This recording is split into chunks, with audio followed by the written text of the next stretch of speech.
topic today is not a very mathematical or informatical one, but because human rights in information systems were included in potential topics of articles, and because this problem is actual both for me personally and as I see for our society. So I decided to talk a little bit about this, I think, big and growing problem. So what happens, as you see, as just normal citizens, users of governmental and municipal and commercial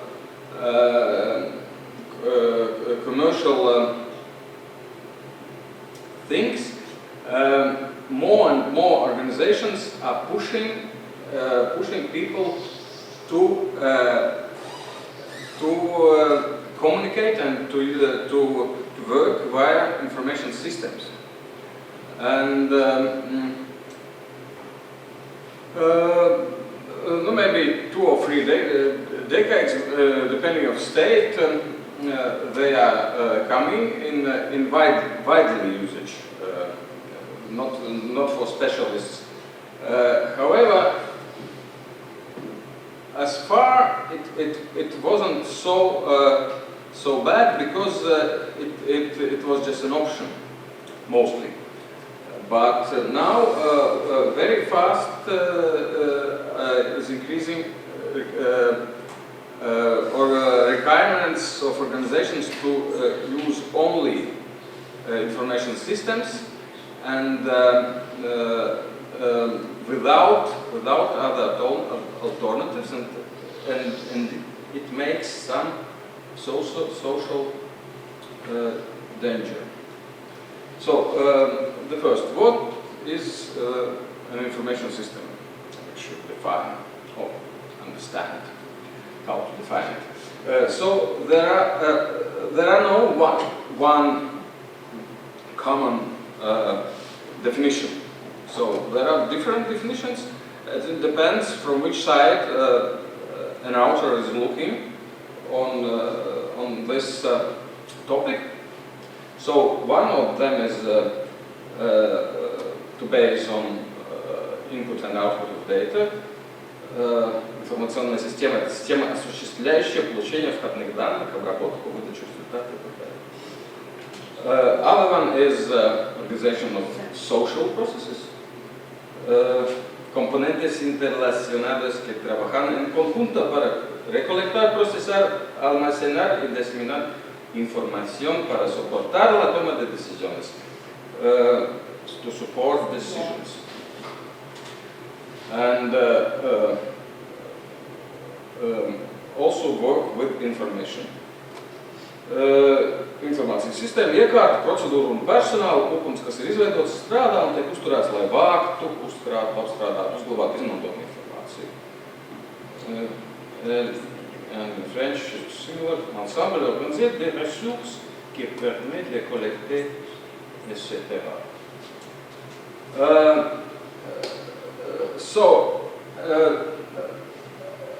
We decided to define ourselves because for us this definition is not, in our case, shouldn't be such a hard definition. It could be a little bit slangy, and so we decided that the information system is a complex of software and data controlled by somebody, directly used by a non-empty set of users, where the software has a human accessible interface and the users are humans. So it's like from the side of usage, of the social side of the information system.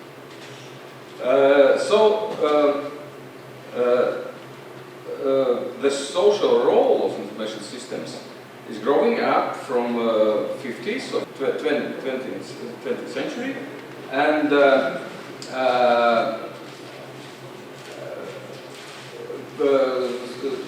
in 50s it was like just a special bookkeeping in some companies, and in 90s it already became all-level usage inside most of organizations.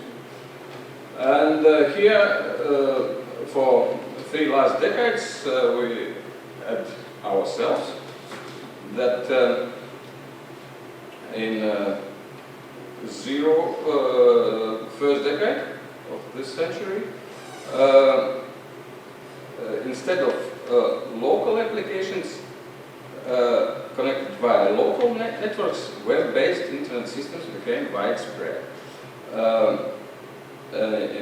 In second decade, optional information systems of public services became widely used by many people.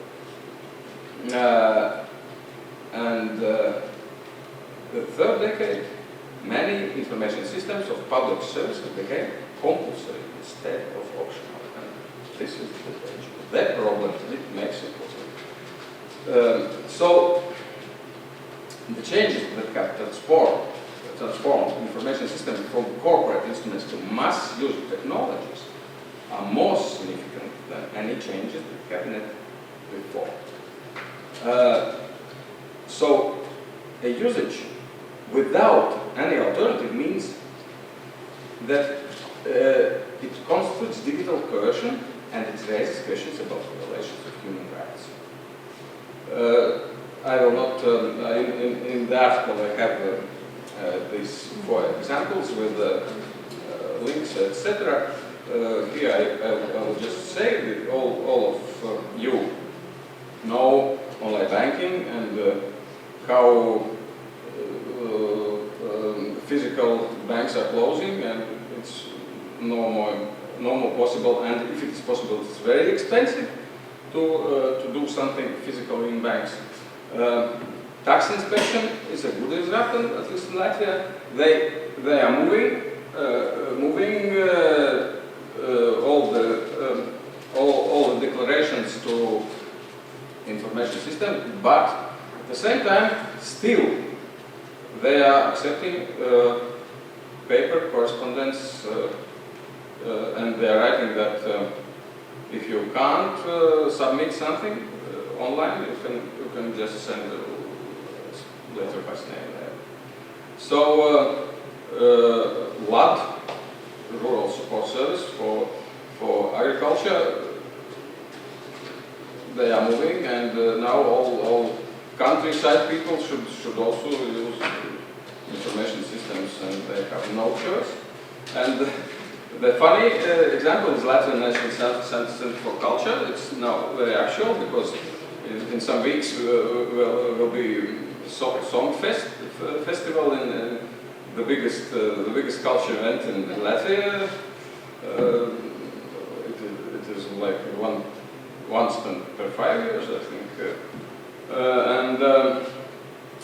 And they for the first time this year they did impossible to participate if you are not using a special mobile application to register you as a participant. So it's not impossible. It's not available on other platforms. Just mobile application, and you should register yourself. And if you are using button phones, for example, you can't participate in song festivals. It's a very bad example, I think. Potential violations. Everybody has right to participate in social processes. In a traditional form, nobody should push somebody participate just using information technology.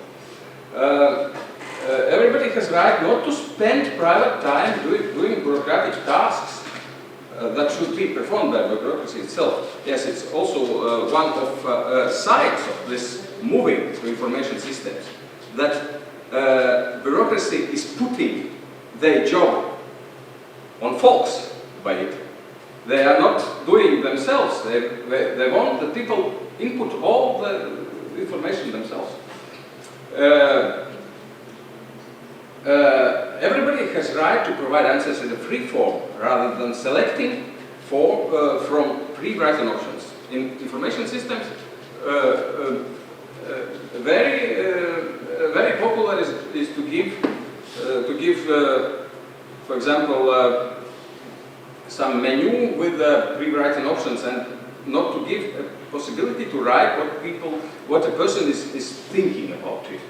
On a paper you can write on sides of paper whatever you want. The next one, increase of risk of data security in comparison to storing data on paper, because database is potentially available to hack from any part of the world. To steal a paper, it's not so easy. You should physically come to this country. And increasing of risk of solidarity, snitching, and other negative social behavior. Yes. So this topic is no. There are some publications about it. So I have citations in my article. Just two of them here. So. Concerns growing the government's commitment to their human rights obligations is inclusive channels in this era of resolution. In a very short period of time, digital technology has transformed both the means through which human rights are exercised and the means through which human rights are violated around the globe. And the understanding of how to protect human rights in the digital context is significantly underdeveloped. And digitalization essentially provides the infrastructural basis for power, coercion, manipulation to flow.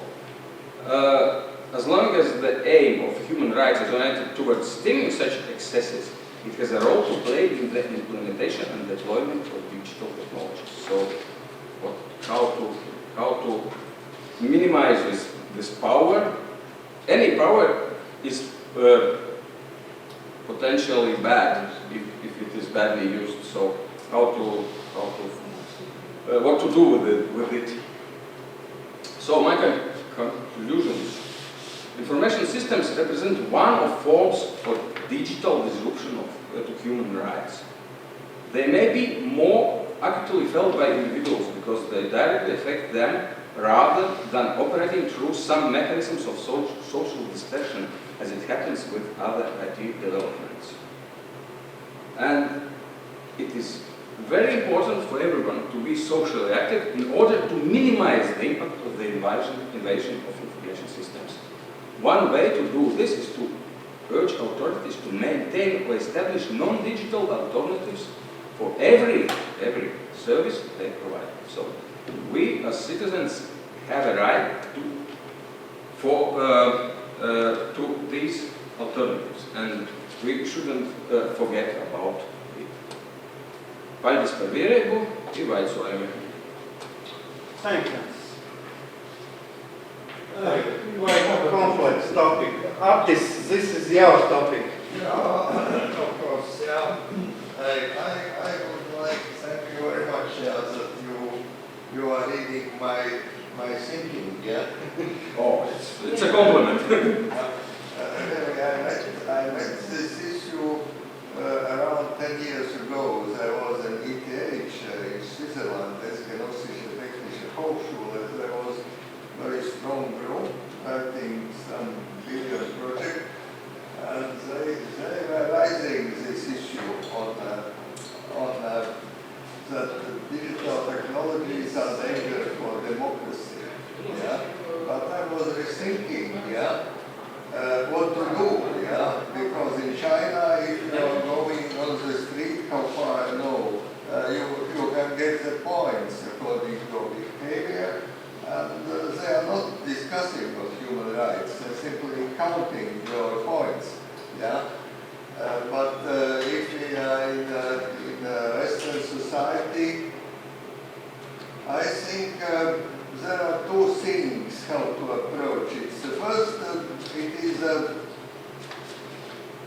that we have a real world, yeah. We have hundreds of years of experience in different situations, and we have different methods, different approaches of government, democracy, and totalitarian and Nazism, communism. Everything has been tested in society the last 200 years. In digital world, my understanding is that we have digital world as twin of the real world now. It was not even 20 years ago. There was some ideas, but really I don't think that anybody believed it, that we have digital twin in this digital world. And half of the business, it looks it will be in digital world. And then in this new digital world, there will be something from the same patterns which are in the real world. Yeah? In real world, we have different institutions, starting universities, police, and NGOs, and everything. In digital world, I see two things. Yeah? If currently we have this data, big data issue, yeah? The data we can organize, and data we can use in the interests of society and against the interests of society. Ansis is afraid that he is strongly controlled, like in China they manage it, how far I understand, yeah? But on the other hand, if we use blockchain, I'm just reading one master thesis on blockchain, yeah? If the banks are using blockchain, all the smuggling is excluded from processes. Is it good or bad? I don't think that society will agree on it. Yeah, but it is possible. Yeah, so I mean, on the other hand, we have also this personal data protection, different documents, and if we are writing European project proposals, I wrote it in recent half a year, I wrote it 3 projects 3 times. There is very big issue on data protection and on personal data protection, and we have to be extremely careful, otherwise we are out, not eligible. Yeah. No. Yeah. So I think that what is my message and my question, I see the 2 points. Yeah, they can use this data against the interests of society and to support the interests of society. And if there is this situation, it's exactly the situation that our universities as well, they ask us to do everything, yeah, and this management only control, yeah. On the other hand, the research community should do the research on future of university management of tomorrow, yeah. Maybe it's not necessary at all. Yeah. Maybe the artificial intelligence can do these simple things. Yeah. And university academic community can take the lead. But if academic community is not doing research in this situation or doing something else, then of course then we are at least. No, yeah. Too much. Artificial intelligence, of course, it's another danger and a bigger one. But I agree with you about these 2 twin parallel worlds. But I just want to say that we should keep this real world fully functional. We can't give away some functions of it to this Yeah. informational world. So in case we need, we can use, fully functionally use just the real one. I don't believe we are free people in free country